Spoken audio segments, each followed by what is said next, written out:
Nous donnons la parole au gouverneur de la province du Borkou.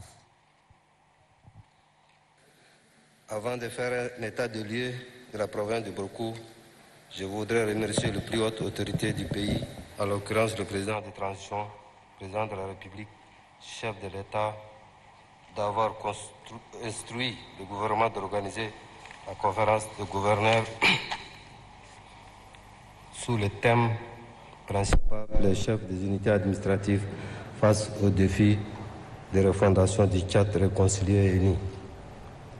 C'est une opportunité pour nous, le gouverneur, d'échanger nos problèmes de province en général et les questions de refondation du Tchad réconcilié et uni. La conférence du gouverneur, faut-il rappeler, fut instituée par le feu maréchal du Tchad, Idriss Déby Itno, pour renforcer les capacités des chefs des unités administratives à mieux appréhender les enjeux et les défis sécuritaires socio-économiques nécessaires à la consolidation de la paix, condition sine qua non pour tout développement.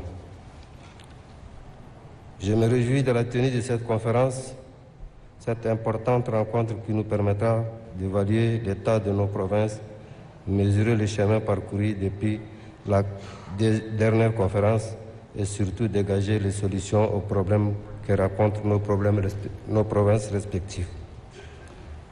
Depuis son institution, la conférence de gouverneurs a permis d'outiller aux chefs des unités administratives que nous sommes sur une nouvelle organisation administrative territoriale pour une gestion efficace et efficiente et d'instituer les réponses aux difficultés entravant l'efficacité des chefs des unités administratives dans l'accomplissement de leur mission.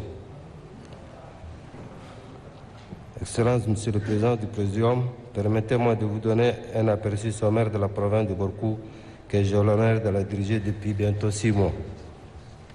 Dans ce cadre de sa politique de décentralisation et de concentration, le gouvernement a organisé la République du Tchad en province. C'est dans cette optique que la province de Borkou a été créée par l'ordonnance numéro 002/2008 du 19 février 2008. Située à environ 1000 km au nord de la capitale, N'Djamena, la province de Borkou a des frontières communes avec la province de Tibesti au nord, de Bata au sud, de l'Onedi ouest à l'est et de Bar-Gazel et Kanem à l'ouest. La province de Borkou couvre une superficie estimée à 241 000 km² où vit une population estimée plus de 97 000 habitants. Elle est la plus grande province du pays en termes de superficie. Elle comprend 3 départements, Borkou, Kouba-Olanga et Borkou-Yala, 11 sous-préfectures, dont 7 nouvellement créées, 15 cantons et une commune de plein exercice à Faya, chef-lieu de la province. Le commerce, l'élevage, la culture maraîchère, de palmiers dattiers et l'extraction de natron constituent les activités principales pratiquées par la population de Borkou. De par sa situation géographique, couloir de passage entre le nord et le centre du pays, la province de Borkou fait face à d'énormes difficultés d'ordre sécuritaire et socio-économique. Sur le plan sécuritaire, dès notre récente prise de fonction, nous nous sommes étalés pour prendre en main la situation sécuritaire dans la province de Borkou à vue d'expliquer le phénomène de coupeurs de route, de bandits de grands chemins pratiquant le brigandage sur les routes qui tracassent et cassent partout où ils passent. À cela s'ajoute l'instabilité en Libye, pays frontalier avec le Tchad, a eu un impact direct sur les régions voisines. Les citoyens ont besoin d'être protégés ainsi que leurs biens contre les prédateurs sans scrupules qui sillonnent notre province.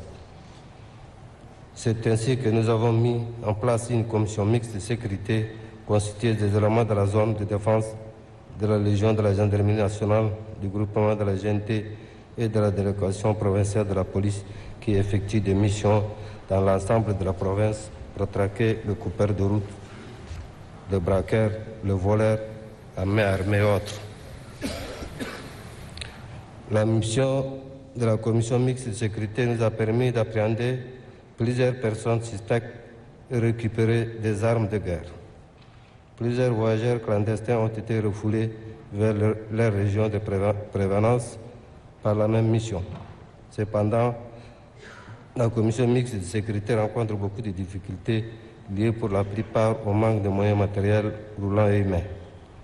D'autres difficultés majeures rencontrées par les services de sécurité sont essentiellement dues à la vastité du territoire à contrôler aux diverses voies empruntées par le coopère de route et les passeurs de clandestins vers la Libye.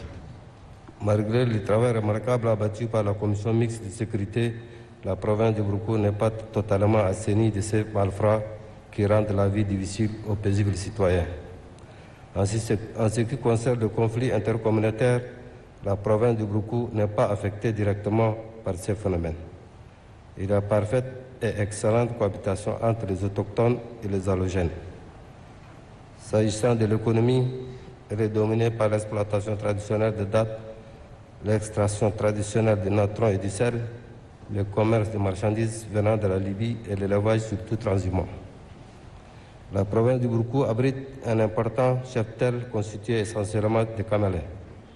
L'élevage peut offrir une réelle opportunité de développement à condition de surmonter des contraintes dont les plus handicapantes sont la faible productivité du bétail liée au caractère extensif du système pratiqué et à la persistance de certaines maladies et le faible revenu des éleveurs consécutifs aux difficultés d'accès au marché et l'insuffisance de l'encadrement par manque de personnel qualifié.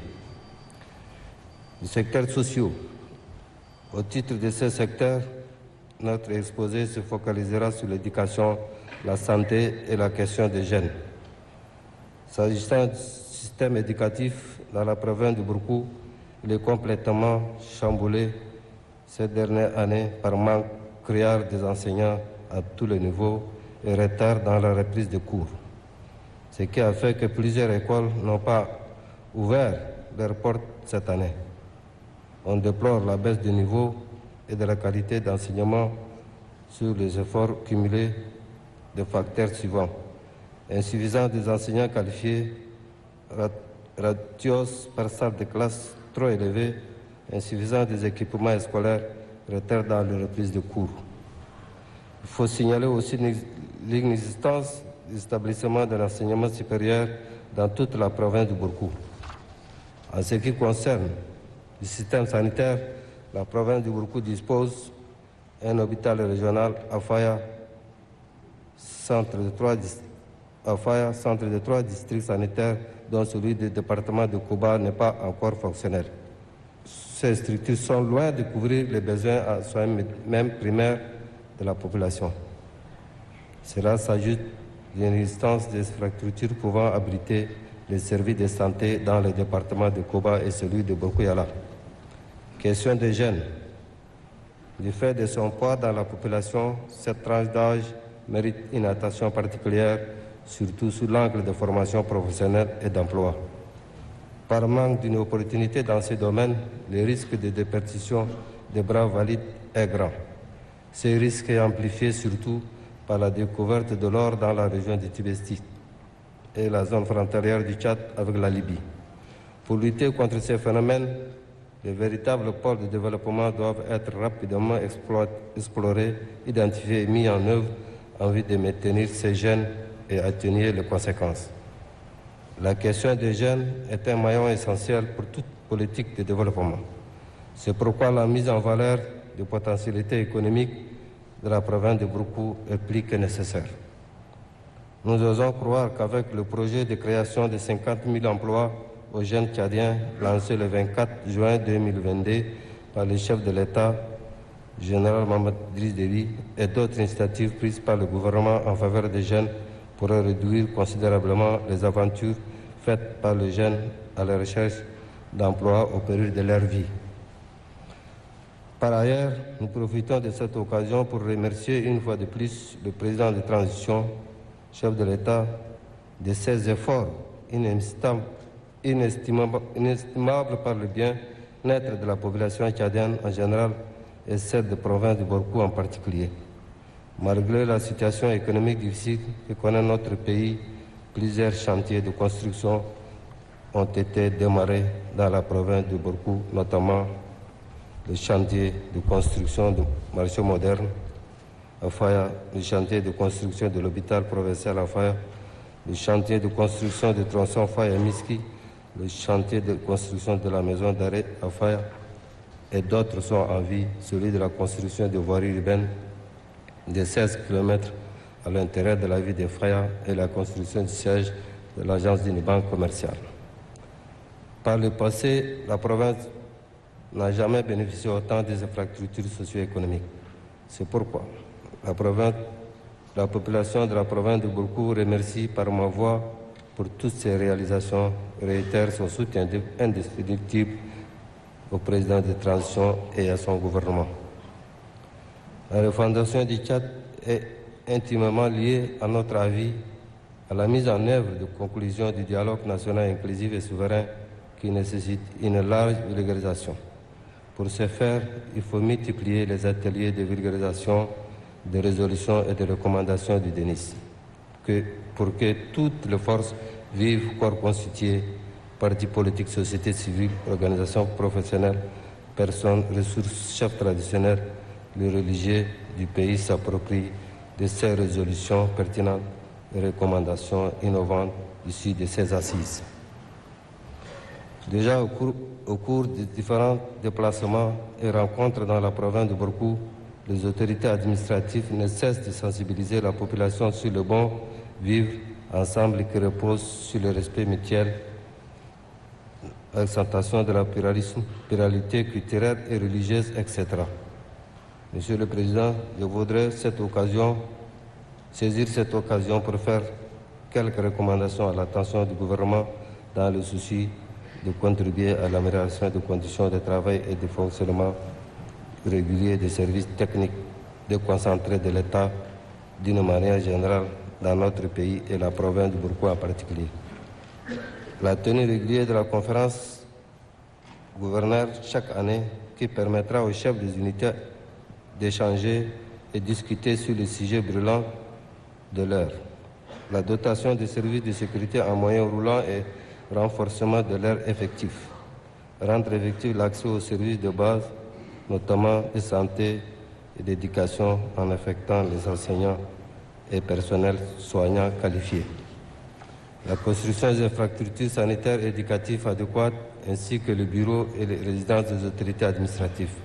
Augmentation des crédits de fonctionnement alloués à l'administration territoriale proportionnellement à la mission qui lui est assignée.